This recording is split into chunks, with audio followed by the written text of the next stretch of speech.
My name is Bill Haley for the Facebook page called Competitive Roads. Basically, I want to go to a government reform where we turn the road system into the free enterprise system.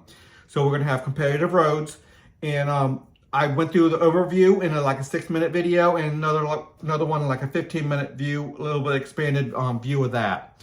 So I'm going to touch on one aspect of this. It's every road or small collection of roads must be owned as a publicly owned corporation, where every CEO and board of directors will operate their roads. That means they set their toll rates and the like. So there's a lot of ways this can happen.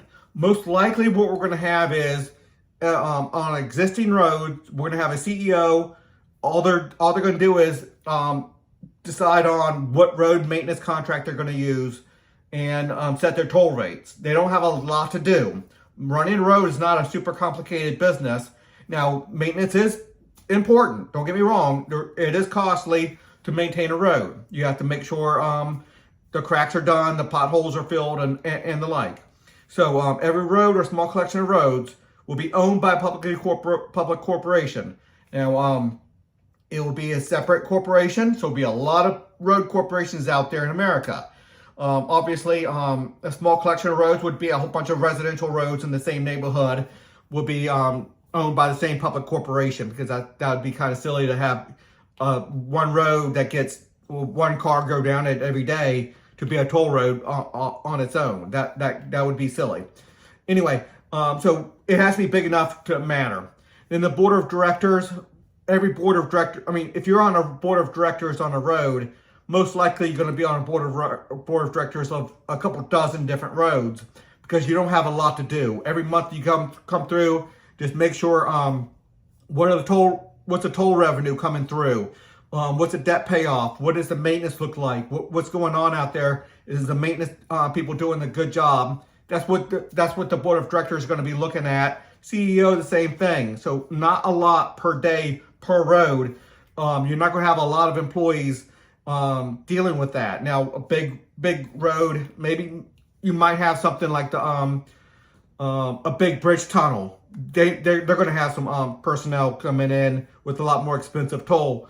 Obviously, a big bridge tunnel like that is a lot more costly. A lot of things can go wrong with the tunnel and everything underwater and the like. But most roads are going to just be a standard. Every CEO is probably going to be managing 10, 12, even a couple dozen different roads. The same thing with the board of directors. And there's not a lot to do per road, so you can manage that. Now, there's a lot of ways you could do this, but I think that's going to be the biggest business model out there. And then all of them set their own toll rates. Now, if there's always going to be several ways to get home, several ways to get to your destination, and so you can choose. And all the GPS systems are going to take that into consideration when they saying which roads do you want to go down. This will cost you $3. This one's going to cost you $4. Which one do you want to go? The $4 might add in, let's say, half an hour. Well, half an hour is not worth an extra $1, so that's not a very good benefit. But people get to choose, so there will be competition, but in that competition, we'll keep the toll rates down. Anyway, just a couple of aspects. Look at the full bullet points on how we go to a competitive free enterprise road system. I call it Competitive Roads, and that's what the Facebook page is called. You might be looking at it on Facebook or another platform out there. Well, until the next video.